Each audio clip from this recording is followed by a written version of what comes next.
Hello everyone, আজ আমি চলে এসেছি শীতকালীন ছোট আলুর দম রেসিপি। আসসালামু আলাইকুম ভিউয়ার্স, আমার টুকিটাকি চ্যানেলের পক্ষ থেকে আপনাদের সবাইকে স্বাগত জানাচ্ছি আলুর দম রেসিপিটা দেখার জন্য। ছোট ছোট আলুর দম রেসিপি খেতে কিন্তু অসাধারণ লাগে। রুটি, লুচি, ফ্রাইড রাইস, পোলাওর সাথে খেতে অসাধারণ। তাহলে চলুন বন্ধুরা, রেসিপিটা দেখা যাক।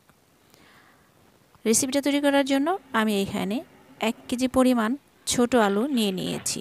এখানে সামান্য একটু লবণ দিয়ে গরম পানি দিয়ে আমি হালকা একটু 50% সিদ্ধ করে নেব। তো আমি সিদ্ধ করা আলুগুলোকে পরিষ্কার করে ছিলে নিয়েছি। আর নিয়েছি টমেটো সস, ধনেপাতা, আর নিয়েছি পেঁয়াজ, কাঁচামরিচ বাটা। আমি আলুগুলোকে ছিলে পরিষ্কার করে নিয়েছি। বড় সাইজেরটা মাঝখানে একটা টুকরো দিয়েছি। এখানে নিয়েছি 2টা টমেটো পেস্ট করে নিয়েছি, ধনেপাতা কুচি, এখানে 2টা বড় সাইজের পেঁয়াজ আমি পেস্ট করে নিয়েছি, আর 8-10টা কাঁচামরিচ পেস্ট করে নিয়েছি, এলাচ, দারচিনি নিয়েছি। এবার অসাধারণ স্বাদে তৈরি করে নেব শীতকালীন ছোট আলু দিয়ে আমিষভাবে আলুর দম রেসিপি। আমার রেসিপিটা দেখার জন্য আপনাদের সবাইকে স্বাগত জানাচ্ছি।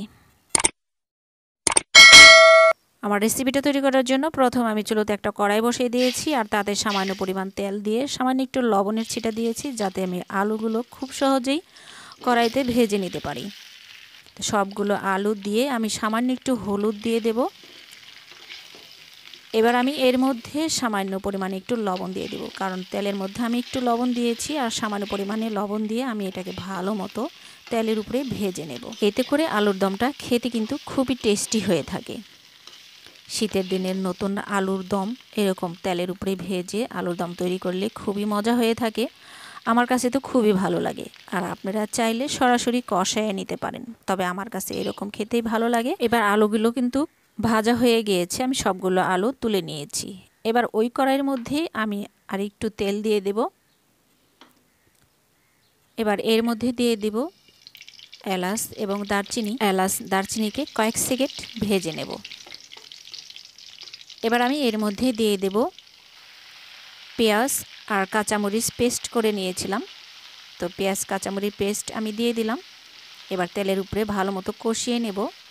আমি গ্রেভিটা একটু ঘন তৈরি করব বলে পেঁয়াজ কাঁচামরিচটা পেস্ট করে দিয়েছি। আপনারা চাইলে কুচি করে দিতে পারেন। মশলাটা যাতে পুড়ে না যায় সেজন্য আমি সামান্য পরিমাণে একটু পানি দিয়ে দেব।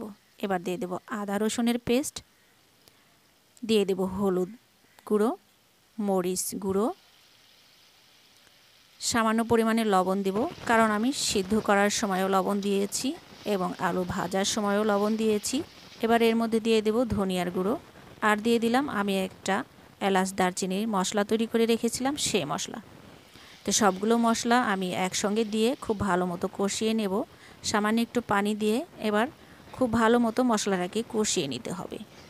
এবার এর মধ্যে দিয়ে দেব আমি যে টমেটো পেস্ট করে রেখেছিলাম, তো সেই টমেটোর পেস্ট দিয়ে আমি আর একটু ভালো মতো মশলাটাকে কষিয়ে নেব। যে পর্যন্ত না মশলার গায়ে থেকে তেল বের হয়ে আসছে সে পর্যন্ত মশলাটাকে খুব ভালো মতো কষিয়ে নিতে হবে।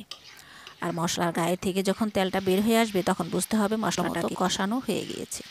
তো আমার মশলা থেকে কিন্তু তেলটা বের হয়ে এসেছে। এবার আমি এর মধ্যে দিয়ে দেব ভেজে রাখা আলু। ভেজে রাখা আলুগুলো দিয়ে আমি খুব ভালো মতো মশলার সাথে কষিয়ে নেব। চুলোর আঁচটা মিডিয়াম টু লো ফ্লেমে রেখে ঢাকনা দিয়ে ঢেকে ঢেকে আমি বেশ কয়েকবার উল্টে পাল্টে দিয়েছি। এতে করে আলুর ভিতরে লবণ, মরিচ এবং মশলার ফ্লেভারটা ঢুকবে এবং খেতে কিন্তু দারুণ মজা লাগবে। আলুর দমের আলুটা কিন্তু আমার খুব ভালো মতো কষানো হয়ে গিয়েছে। এর মধ্যে আমি দিয়ে দেব 1 কাপের একটু বেশি গরম পানি। আমি পানিটা অল্প পরিমাণেই দিলাম, কারণ আমার আলুটা 50% সিদ্ধ করা আছে। তো আর গ্রেভিটা আমি খুব ঘন করে রাখবো, যার কারণে অল্প পরিমাণে দিয়েছি। আপনারা যদি গ্রেভিটা একটু পাতলা খেতে চান, ঝোল ঝোল, তাহলে আর একটু পরিমাণে পানি দিতে পারেন। তো এর মধ্যে আমি 2টা কাঁচামরিচ দিয়ে দিলাম শুধু একটু ফ্লেভারের জন্য, কারণ কাঁচামরিচ আমি প্রথমেই দিয়ে দিয়েছি ব্লেন্ডার করে। এবার কিন্তু আমি নামানোর একটু আগে ধনেপাতা দিয়ে দেব। শীতের দিনের এই ধনেপাতার ফ্লেভারটা কিন্তু আলুর দমে দারুণ টেস্টি হয়ে থাকে। আপনারা যারা পছন্দ না করেন তারা নাও দিতে পারেন, স্কিপ করে যেতে পারেন। তো আমি ধনেপাতা দিয়ে 1 মিনিটের মতো উল্টে পাল্টে নেব। আমার আলুর দমটা কিন্তু একদম রেডি হয়ে গিয়েছে। এবার আমি পরিবেশন করে নেব। আমার আলুর দমের রেসিপিটা কীরকম হয়েছে অবশ্যই কমেন্ট করে জানাবেন। আর আমার রেসিপিটা যদি ভালো লাগে লাইক, কমেন্ট এবং শেয়ার করে দেবেন। আর আপনি যদি আমার চ্যানেলের নতুন বন্ধু হয়ে থাকেন তাহলে চ্যানেলটাকে সাবস্ক্রাইব করে পাশে থাকা বেল আইকনটি অল প্রেস করে দেবেন, যাতে আমি নতুন কোনো ভিডিও আপলোড দেওয়ার সাথে সাথে নোটিফিকেশনটি পৌঁছে যায় সবার আগে আপনার কাছে। আর যদি অলরেডি সাবস্ক্রাইব করে থাকেন তাহলে অসংখ্য অসংখ্য ধন্যবাদ। আজ এই পর্যন্তই, আবার দেখা হবে নতুন কোনো ভিডিওর মাধ্যমে।